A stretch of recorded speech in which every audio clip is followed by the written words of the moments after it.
Oi, turminha, tudo bem com vocês? Sextou com S de saudade, sextou! E a nossa sexta-feira está um pouco diferente, né? Hoje nós teremos história, claro, nossa aula de número 1. Vocês também têm aula de arte com a Prof. Elis e nós temos o nosso aulão ao vivo de sexta-feira, mas não é de filosofia. Ao invés de filosofia, nós vamos ter mais uma aula de revisão aí de matemática, tá bom? Então vamos começar com história, nossa aula de número 1 da sexta-feira. Bora lá? Então vamos continuar falando de marcos de memória e patrimônios da humanidade. Antes, vamos fazer a correção, né, da aula passada, onde nós falamos aí sobre Tiradentes e o 21 de abril. Falamos, né, sobre o marco de memória que envolve Tiradentes, e daí nós já tínhamos ali na página 14 um exercício para assinalar V para verdadeiro e F para falso. Então, aqui nós devíamos analisar essas duas imagens e, referente a essas duas imagens, colocar V ou F. Então, as duas imagens apresentadas são pinturas. Não, né, gente? A gente vê que não. Isso aqui é uma estátua e essa é uma pintura. Falso.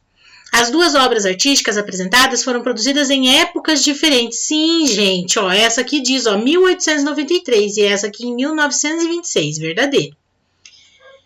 Tiradentes representa os valores da monarquia brasileira. Não, pelo contrário, né? Ele foi um herói da república, né? Ele estava aí lutando pela república e não pela monarquia, então falso. Nas duas imagens, Tiradentes foi representado com barba e cabelo compridos e vestido com um manto. Verdadeiro, ó. Nas duas imagens ele tem essa mesma representação, tá bom?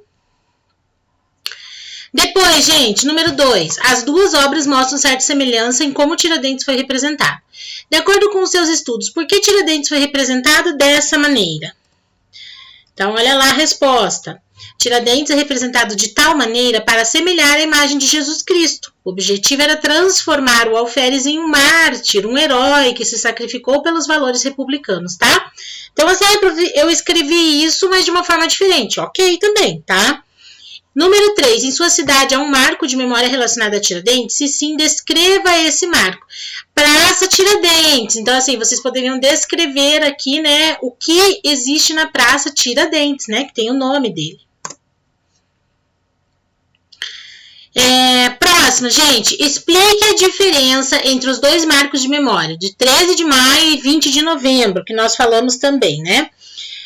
13 de maio destaca a princesa Isabel como uma personagem central, né, da abolição da escravidão, ao passo que a data de 20 de novembro coloca o povo negro, representado por Zumbi dos Palmares, como protagonista da luta pela liberdade. Então, a diferença é que, na verdade, nós temos dois marcos de memória falando sobre a busca da liberdade, né, dos negros. Porém, a diferença está aqui na data de 13 de maio, né? O destaque é para a princesa Isabel, né? Que foi a personagem central aí da abolição da escravidão. E no 20 de novembro, né? Coloca já o povo negro como protagonista desse momento de liberdade, tá? Número 2. A respeito da criação de 20 de novembro como marco de memória, identifique quem são os responsáveis pela escolha da data, quem é o personagem histórico escolhido e o que representa, tá?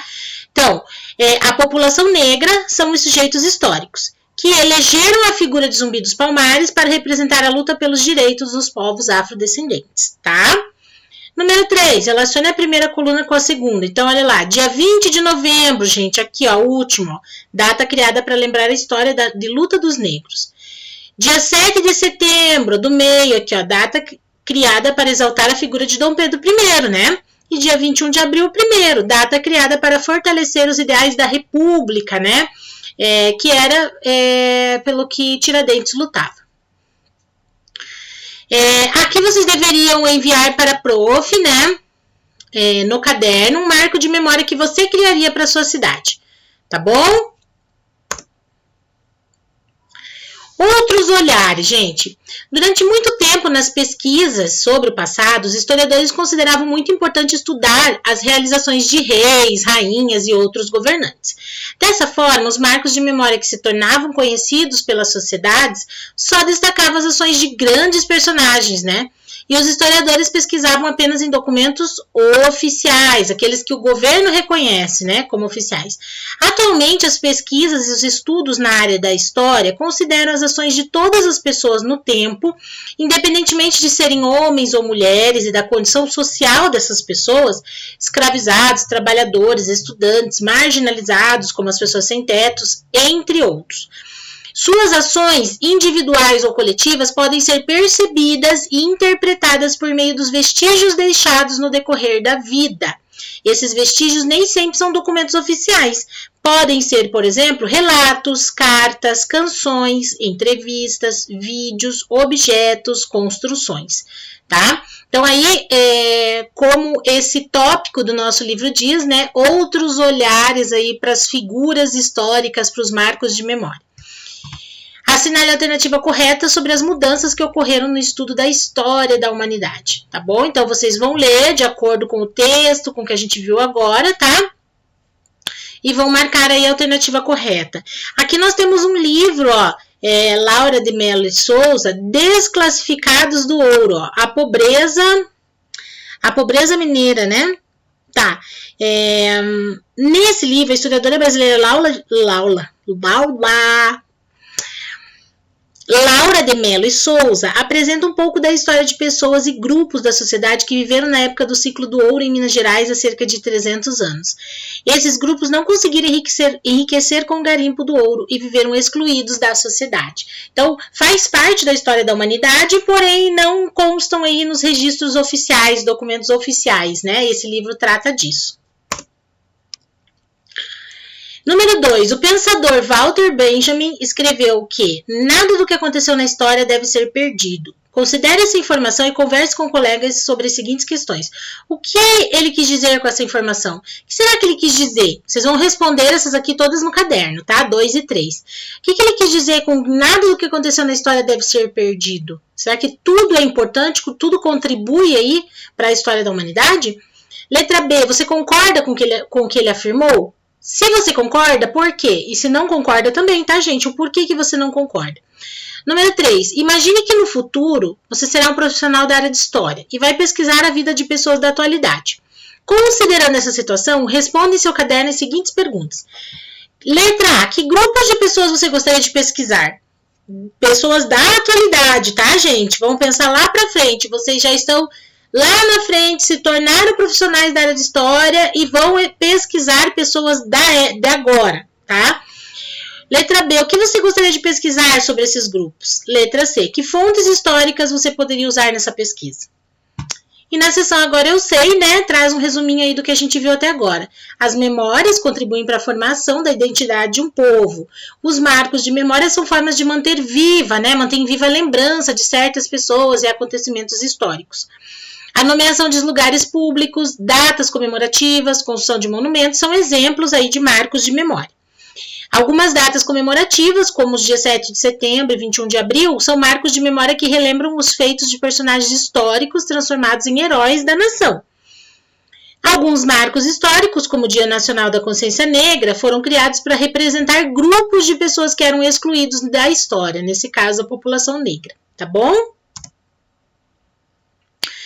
Vamos falar um pouquinho sobre patrimônios da humanidade, né? Então, olha ali as imagens, né? Vocês vão observar, fazer a leitura dessas imagens e depois responder também no caderno. O que está representado nessas imagens? O que será, gente? Relacione as ilustrações ao título do capítulo e responda essa pergunta. O que há em comum entre elas? Em o título do capítulo 8, Patrimônio da Humanidade, e as ilustrações. Número 3, o que são patrimônios da humanidade? Gente, olha lá, os patrimônios do mundo, lá na página 21. Em todo o mundo é possível encontrar riquezas naturais, culturais e históricas. Alguns povos têm características históricas e culturais tão diferentes e importantes para a história da humanidade que há um forte entendimento de que devem ser preservadas. Por isso, alguns elementos desses povos são reconhecidos como patrimônios mundiais ou patrimônios da humanidade. São bens culturais que podem ter valores relacionados à beleza, à história, à sabedoria, à criatividade humana. Podem ser construções, né? Monumentos, canções, modos de fazer e saber, danças, obras de arte, celebrações, documentos, livros e etc, né?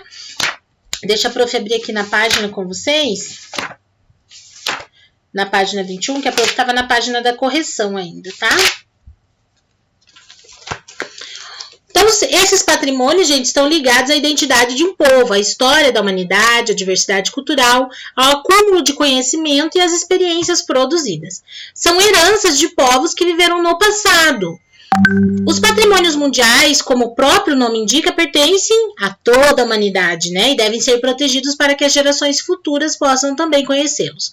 Conheça alguns patrimônios mundiais representados em selos. Então, aqui você já tem entendimento para responder ali a pergunta da outra página, né? Então, ali ó, nós temos o selo jamaicano, ó, alguns patrimônios aí que foram representados em selo. Ó. O selo jamaicano de 95, em comemoração aos 50 anos de Bob Marley, músico de reggae, o gênero musical considerado patrimônio da humanidade. Então, a gente está vendo um exemplo, né, um gênero musical que é considerado patrimônio da humanidade. Aqui, ó, nós temos um selo brasileiro de 1988 representando o Plano Piloto de Brasília, Distrito Federal, um projeto urbanístico reconhecido como patrimônio da humanidade. Então, aqui é Brasília, né, que a gente já estudou tanto, que também é reconhecido aí como patrimônio da humanidade. Depois, aqui embaixo, ó, o selo de Hong Kong, de 2003, mostrando parte do mausoléu do Imperador Qin, um local considerado também patrimônio da humanidade. E por fim, esse aqui, ó, gente, o selo estadunidense de 1998, representando o Parque Nacional do Grand Canyon, tá? Também outro patrimônio aí, né, do mundo. Características dos patrimônios da humanidade.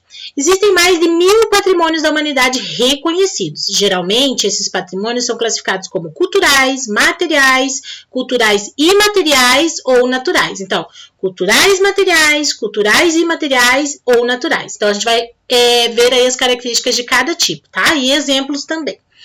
Patrimônios culturais materiais. São os bens que têm existência física, ou seja, podem ser tocados, né?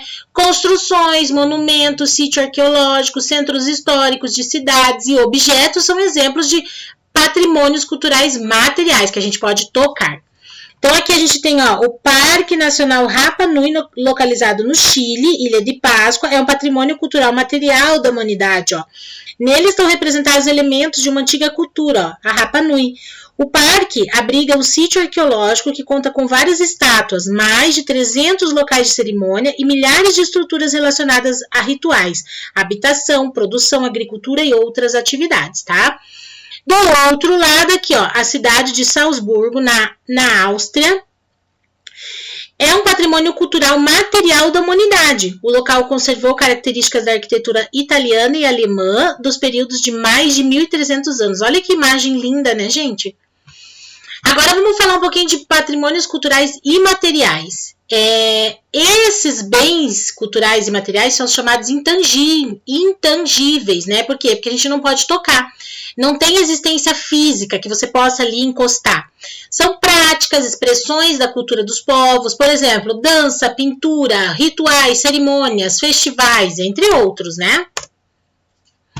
Essas manifestações são consideradas patrimônios para os bens culturais ligados a crenças, ideias, tradições, para que os bens, né, esses bens, memória, identidade dos vários povos possam ser preservados. Aqui nós vemos a yoga, ó, né, originária da Índia ali, é considerado patrimônio imaterial da humanidade desde 2016. Então, ela influenciou vários aspectos da cultura indiana, como a medicina, educação e arte. Os benefícios são vários e estão relacionados ao bem-estar da mente e do corpo. Na imagem, os indianos estão praticando yoga em comemoração ao Dia Internacional da Yoga, 21 de junho, no ano de 2016, aqui, ó. Na outra imagem, os ritos de passagem masculinos da comunidade Maasai do Quênia são considerados também patrimônio imaterial da humanidade. Um deles é o eunoto, apresentado na imagem aqui, ó, tá? Esse rito de passagem aqui, ó. que consiste em barbear os homens, marcando a passagem para a vida adulta. Esses ritos servem principalmente para preparar e educar os homens para as responsabilidades da vida adulta na comunidade, como criar gado e transmitir conhecimentos da tribo. Então, ali, marcando a passagem, então, né, desses adolescentes para a vida adulta. Patrimônios naturais. O ser humano faz parte da natureza e depende dela para sobreviver. Algumas paisagens naturais, seja por sua rica biodiversidade, né, aquela grande variedade de plantas, espécies de animais, micro-organismos, ou seja por sua beleza e raridade, tornaram-se patrimônios naturais de toda a humanidade. O objetivo é promover a preservação desses lugares, né, desses locais. Quando a gente fala de patrimônio natural, o principal objetivo é o quê? Preservar. Então, aqui, ó, o Pantanal Mato-Grossense é um dos patrimônios naturais mundiais existentes no Brasil. É uma das maiores reservas de água doce do mundo e abriga uma biodiversidade única. As Ilhas Galápagos, situadas no Oceano Pacífico e consideradas pertencentes ao território do Equador, foram o primeiro local a ser reconhecido como Patrimônio Natural da Humanidade. Isso aconteceu em 1978. E se deve à grande quantidade de espécies marinhas e ao desenvolvimento de animais que só existem nessa área, como a iguana terrestre e a tartaruga gigante da imagem aqui, ó, gente. Olha que legal, né? Algumas espécies de animais que só existem ali, naquela área. A seção Aprender é divertido. Então, olha lá, vamos imaginar uma viagem de volta ao mundo e conhecer outros patrimônios da humanidade. Recorte as imagens do material de apoio e vocês vão completar o mapa, tá? Colando conforme as indicações nessa ilustração. Então, vou mostrar para vocês aqui, ó, no material de apoio. Deixa o prof pegar aqui. Aqui, gente, ó. São essas imagens que vocês vão recortar, tá? Para colar aí nas duas páginas, ó, 24 e 25. Tá bom? De acordo com as características ali, tá? Depois, pessoal, a nossa página ali 26. Deixa eu colocar aqui junto com vocês. Eu faço parte da história. Ali está dizendo, gente, forme dupla com um colega, né? Vocês vão fazer aí essa dupla ou esse trio aí com a família, essa equipe aí com a família. Vocês vão selecionar um dos patrimônios apresentados na página 24 e 25 ou outro que vocês gostariam de conhecer. Pode ser um dessas duas páginas, que são aqueles do material de apoio que vocês vão recortar e colar, ou algum outro patrimônio que vocês gostariam de conhecer. Em livros e sites confiáveis, vocês vão pesquisar as seguintes informações, tá? Escolheu um patrimônio, vai pesquisar sobre ele. O nome do patrimônio, país de origem, o ano em que o bem foi reconhecido como patrimônio, motivo do reconhecimento como patrimônio da humanidade, tá bom? Letra B, marque com X o que é o patrimônio pesquisado. Aí vocês vão marcar com X. O patrimônio que vocês pesquisaram é uma cidade? É uma construção? São saberes e práticas tradicionais ou é uma paisagem natural, né? Ou outro. Aí vocês têm que marcar o que é. Letra C, marque com X a classificação desse patrimônio. Qual é o patrimônio que vocês pesquisaram? Ele é um patrimônio material, imaterial ou natural? Letra D. Em uma folha à parte, desenhe o patrimônio da humanidade. Vocês vão desenhar no caderno, tá? Continuando as atividades ali de algumas perguntas que vocês já responderam no caderno. Então, vocês vão desenhar esse patrimônio pesquisado. Com os demais colegas, produzam um cartaz. Então, a gente vai, na verdade, aí expor digitalmente, né? Vocês vão tirar a foto desses patrimônios aí que vocês desenharem e mandar para a prof, tá bom? E é isso, turminha. Por hoje zeramos história, tá? E daqui a pouquinho, né, às 3h30 a gente se encontra aí para o nosso último aulão de revisão da semana, tá? De matemática. Um beijo. Fiquem com Deus. Até daqui a pouco, tá? Mesmo assim, já vou desejar para vocês bom final de semana. Aproveitem bastante. Descansem. Curtam com a família. E a gente se vê semana que vem. Tá bom? Força na peruca que falta pouco. As aulas estão acabando, tá bom? Não vamos deixar o desânimo bater agora, nesse momento, no finalzinho das aulas. A prof conta com vocês, tá bom? Beijo, beijo e tchau!